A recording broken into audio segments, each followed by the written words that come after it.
All right.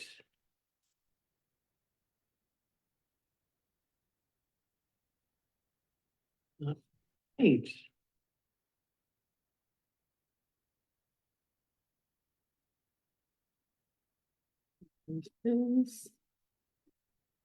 All right, happy Tuesday, friends. We are rocking and rolling. It always takes me a second to get this up and functioning and live in all the places. So welcome to our community call. These are calls that I do once a week during our 8-week challenges for first form. So our 8-week challenges happen 4 times a year. So during those 8 weeks, I try to do community calls, one, support the folks who are taking the challenge, and also just to give good general information to everyone that is in the community. So you are always welcome to pop in the Zoom, and that way you can have some interactions. You can put questions in the chat.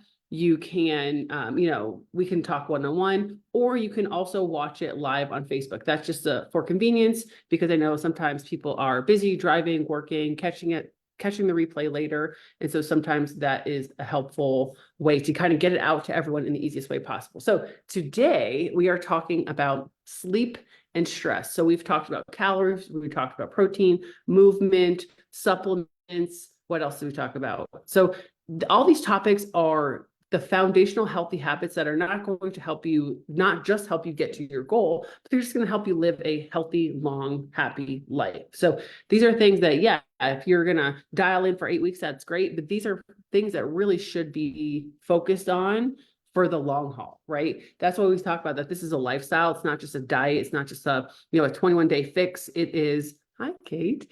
It is for your health forever. So today, then we all can all watch Kate drink her coffee and relax. So nice. I have my coffee too, right, with my peppermint that Kate sent me. So awesome.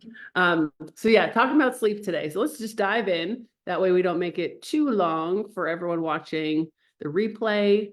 I'm going to start recording. All right, we're going to share screen. I feel like I'm getting a little better at this. Not great, but there's always a little bit of awkwardness. So we're going to go to here, here, here, here.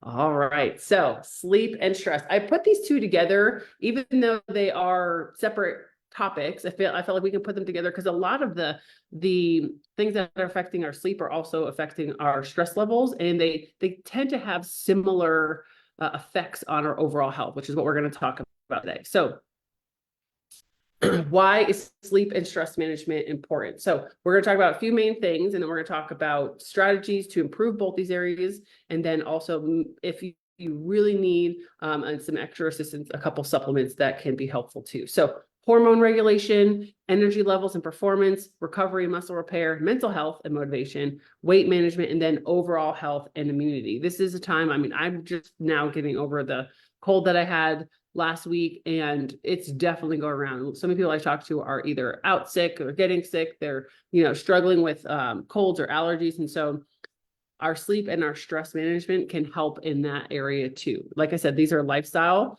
habits that are going to help us in all these areas. So first of all, hormone regulation.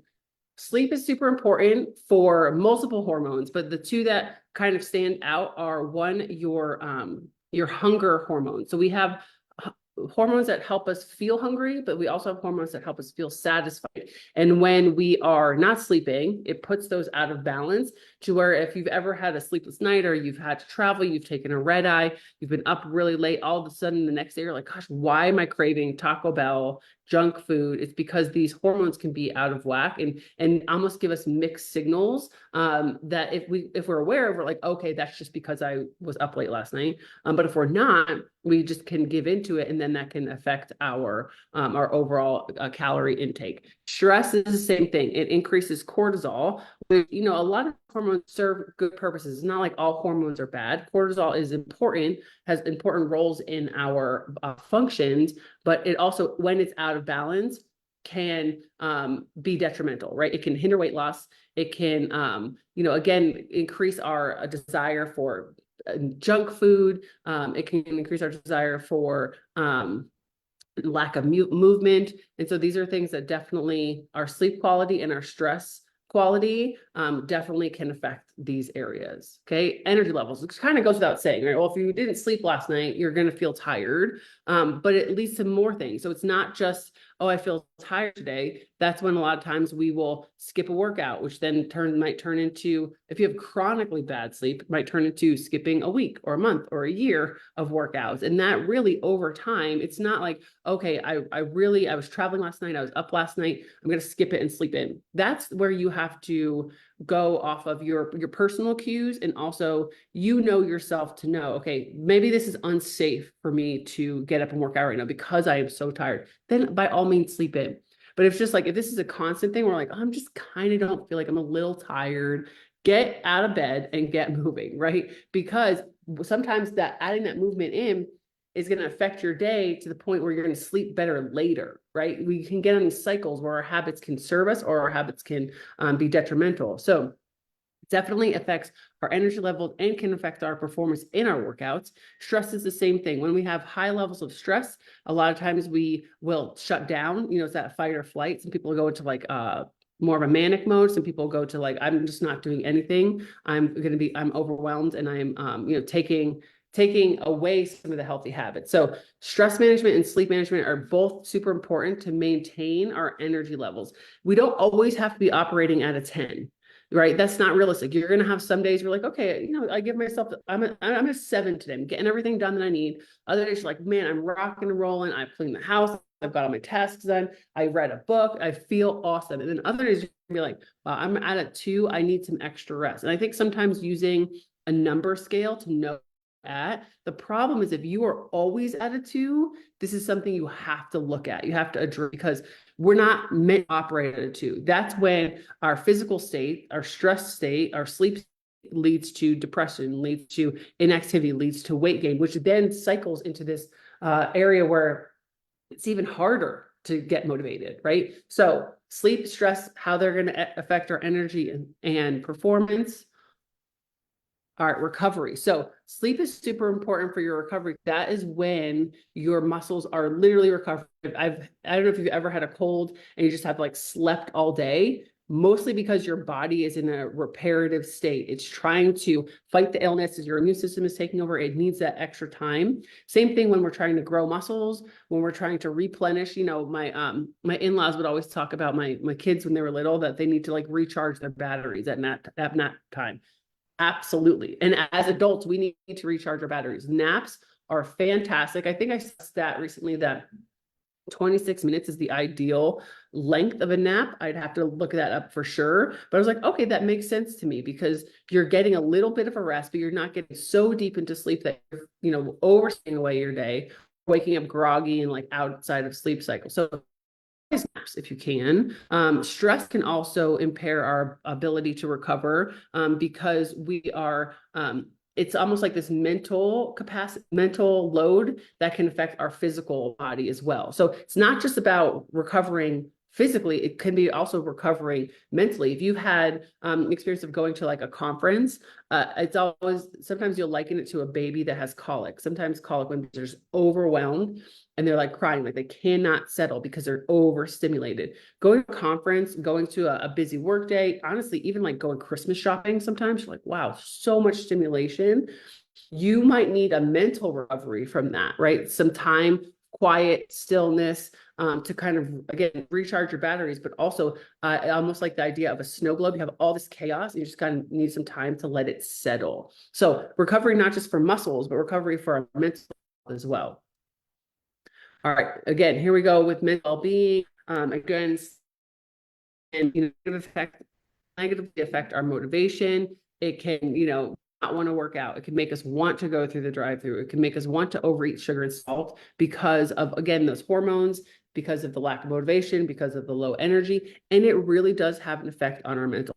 I'm sure people or have had the experience of just don't feel good, right? Well, if your sleep is impacting that, your chronic stress levels are impacting that, of course you don't feel good, right? So some of these things are beyond our control. If you have a high stress job, if you have little kids, if you are on shift work, some things you might not be able to control, but we're going to talk about this a little bit in the habit section, is what can you control?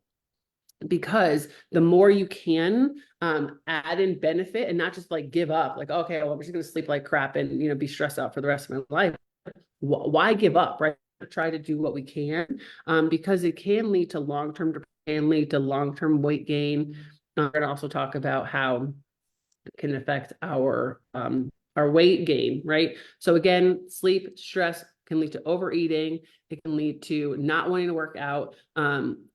It definitely has a chemical reaction that happens in your body when you're not sleeping. So a lot of times when I work with clients, we always talk about the big four things that we focus on: calories, protein, water, and movement. If my client is doing all of those things and they're still struggling, I'm like, well, how's your sleep? How's your stress, right? Because you could be doing everything right, but your body is holding on to weight, or it's just not having that chance to recover properly because you're not sleeping good, okay? Now, if you are on a weight loss journey or a health journey, these are super important to factor in your sleep quality and your stress management. Again, overall health and immunity, we know if you've ever been at that point where you're like running, it's not like you're running a marathon every day. And, that could be because of job, family, health, commitments. And then all of a sudden, what happens? You get sick. And it's almost like if you don't take the time to take care of your body in these areas, it's going to make you, right? All of a sudden you're going to get a cold. All of a sudden you're going to, sometimes you'll get injured at the gym because you're just not in your optimal performance because you're not taking care of these areas. So it makes your body more vulnerable to infections. It makes you, more vulnerable to injury in the gym if you're not adequately rested. So again, these things I think these are often common sense that we know, like, oh, obviously I need to get good sleep and I need to manage my stress, but how, right? This is some of the things we're going to talk about. So strategies for sleep first. Like I said, and I actually did a post on this yesterday, you'll hear that phrase, oh, we all have the same 24 hours a day, like maximize your 24 hours a day.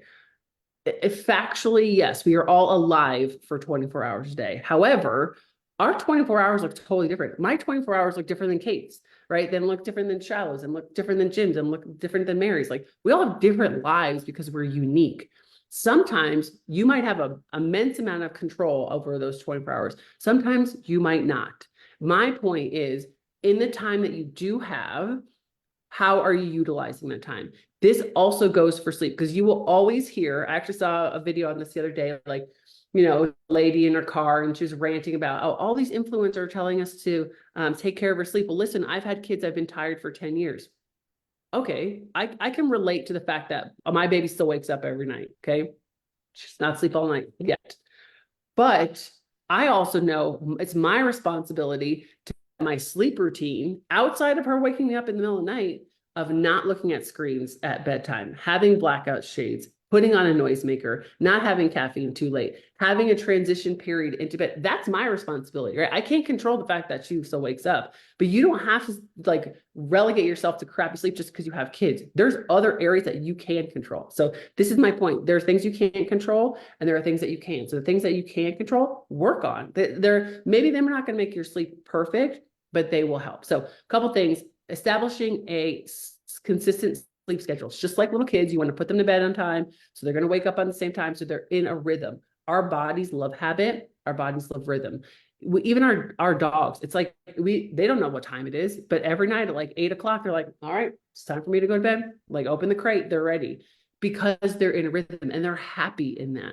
Same thing with us. Yes, you might occasionally have a late night because it's New Year's or it's a holiday or you're traveling, but as much as possible, give yourself a bedtime. Most of the time, I would say, past a certain point, you're not really being productive at that point. You've had your dinner, your downtime, your family time, your chill time, your craft time, whatever your routine looks like, bath, your tea, you're reading your book.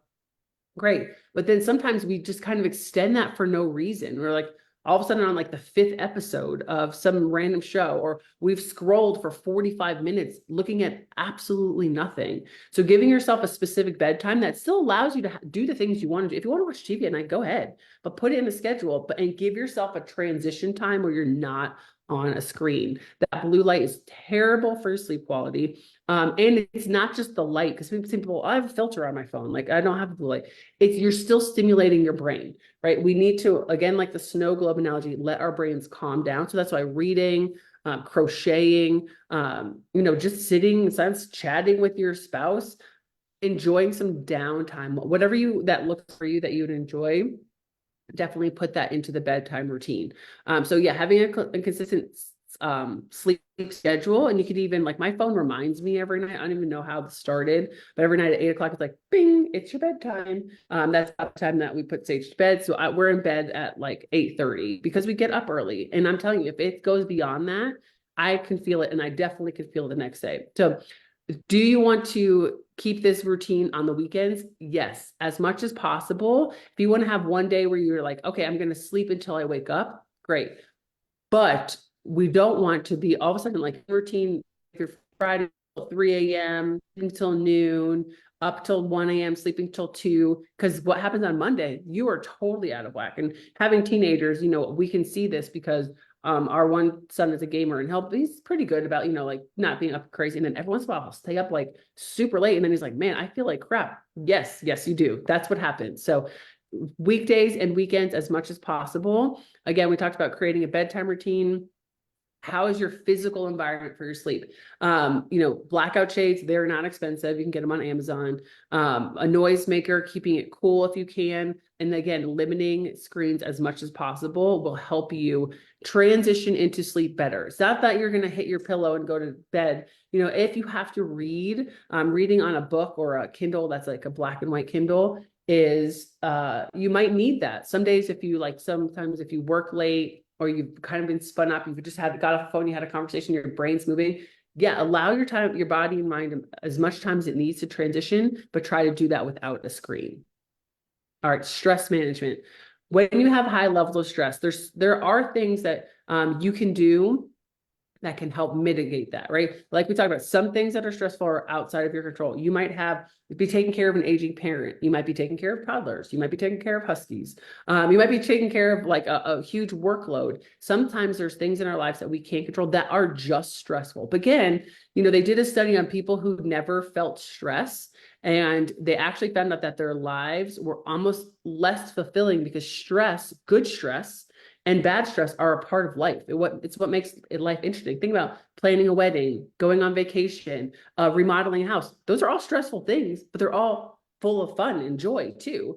And so not all stress is bad stress, but when we have a lot of it, especially things that we can't control, here are some practices that we can do to balance out that stress. Mindfulness and meditation, we've talked about this a lot on our podcast. There's apps, Calm app, Headspace. You can even go onto like Amazon or YouTube. Plenty of options, free options for you to practice meditation and mindfulness. And even if you're not into I don't want to focus on breath, I don't really want to do that. Just sitting in silence, driving in silence, allowing your space, your brain, the space and a gap in stimulus. Okay. Our lives are we're constantly being stimulated. It used to be television, like commercials, all that. Now, most of the time you're skipping commercials, but when you have a minute to yourself, what do? Typically, people pick up their phone, right? I read a stat that 88% of people stare at a screen while they eat. Even if you just eliminated that time and just ate your food, sat quietly, maybe had a conversation, pet your dog, look at the stars, did something that didn't have stimulus, you would allow your brain some space, right? So meditation doesn't always have to be actual meditation, but giving yourself some time to let your brain be still. Okay, stress management. We talk about this all the time. Movement is key. It is a huge stress reliever. It releases all those good chemicals, which kind of balance some of those negative ones. It helps us get out our emotions. Again, it lets us move through some of our stress. And prioritizing our self-care, what that looks like for you. If you enjoy taking a bath, great. If you don't, that might not feel like self-care for you. Sometimes people's self-care is, doing an art project or cooking. They enjoy something you enjoy that helps you feel recharged. Like the idea of extroverts and introverts. Extroverts like people, they get energy from people. Introverts like, aloneness to be refilled. So whatever that like for you, whatever self-care looks for you, it doesn't have to be, the cucumbers and the, Epsom salt bath, which are good and great, but it has to be something that helps you relax and helps you feel less stressed afterwards, not just what society or book is going to tell you. So mindful meditation, exercise, and then again, setting boundaries. If you have things that are stressful in your life that you don't control, but there might be things that you do, saying no. No is a great word. It doesn't even always have to come with a explanation. If someone says, hey, we would love for you to volunteer at this thing. No, no. Like, that's okay. You don't have to be like, oh no, because I'm busy here and I'm busy there. And no, you can just say no. Like, I don't know why we always have to feel like we have to justify our no's, but sometimes we're like, no, that's not in my priorities right now. Right. Super simple. And most people are going to respect that. And if they don't, have a conversation about it and move on. Okay. All right. So, practical implementation. Sometimes we're like, I want to do all the things. I don't want to sleep terrible anymore. And I don't want to be stressed out. I'm going to change everything. One thing at a time, right? So even if, I've had clients who are like, I really want to get up earlier. I feel like I'm behind on my day because I'm getting up at like 9. Okay. I want to wake up at 4 a.m. That's probably not realistic. So for something like that, where you're like, I'm trying to get up earlier to reset my day so that I can go to bed earlier. 9, if that's where you're naturally waking up, maybe move it to 8:30 for a week, maybe move it to 8 for a week, maybe move to 7:30. Gradually bring that back. It's going to be a less painful transition and more realistic to adhere to. Same thing with, say, meditation. I want to meditate for an hour a day. More than likely, most people don't have an hour a day, and definitely not an hour off the bat, right? All of a sudden, like, oh, I'm just going to find a random hour. Start with 10 minutes. Then maybe 15, then maybe 20. And see, sometimes I think statistically 18 to 22 minutes is like enough to get the full benefit of meditation. It doesn't have to be these big, gigantic changes, but you will find that they are super impactful. So again, setting SMART goals related to your sleep, to your stress reduction is going to be helpful, and it's going to be more realistic to stick with. And if you want accountability, I have people that I check in with every week, just be like, hey, did you work out this week? Like, I'm happy to be that person to reach out to you. So if you need one-on-one accountability, let me know. If it's something it's really important to you, but you have to be committed to it, because you will definitely see or experiment with it. Like, okay, I tried going to bed at 10 and that was like way too early. I was like wide awake for half an hour. Okay, maybe try 10:30. So it can be an experimental process to find out what works best for you. Because just because I wake up at 4 doesn't mean that you have to wake up at 4. It's individual to you and to your specific life. All right, if you need some added benefit or added tools for sleep or stress reduction, here are a couple things that can help. So magnesium, something that I take, put it in my greens. It's a great way to help relax. It's not a sedative. You're not gonna take it and all of a sudden feel like tired, like, oh, I can't keep my eyes open. It helps relax your muscles. So it's also great for your bones and for your heart as well. But for a lot of people, they do take it before bed. And I had one friend who was like, hey, I've taken magnesium and I'm not really it doesn't affect me. Well, one, it's personal. It might not affect everyone the same.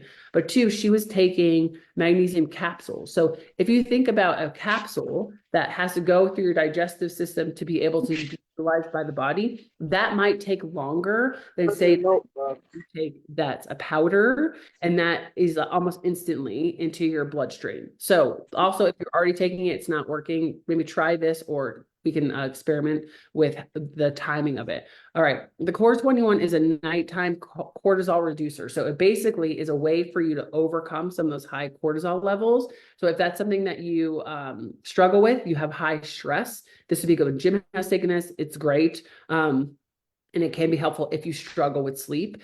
Okay, so the adrenal restore, this is for someone who's had chronic stress. So your adrenal glands are kind of like, they help manage all the stress, and they can get literally burnt out, right? If you are someone like we talked about, who's taking care of a loved one, taking care of kids, on shift work, in a deployed situation where you have high levels of stress, this is like a reset button for that. It's, I would definitely look on the website, look at all the ingredients, if it's something that's for you. But I have friends who have used this and felt way better. It's not like a long-term thing. You have to use it forever. It's almost like a reset button. again. So those, if you have any questions about those specifically, definitely reach out, or I can send you the links if you want to look at all the stats. So any questions about sleep or stress, or any tips that you might have? If you have questions on Facebook, put them in the comments, or if you are on our live Zoom, fire away.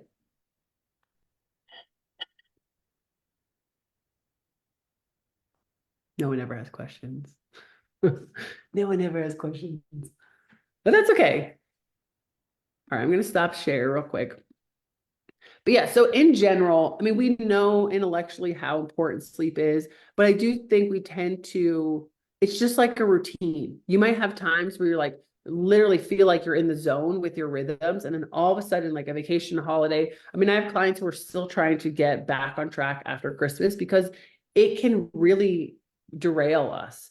So the quicker we can get into routine, the quicker we can get into that rhythm, the better we're going to feel. And then I have people like, wow, I'm really starting to feel good. So it might not be instantaneous. You might not going to go to bed at 8 o'clock one day and then all of a sudden wake up and be like, wow, like, Snow White with the doves and the elves or the dwarfs who are cleaning your house.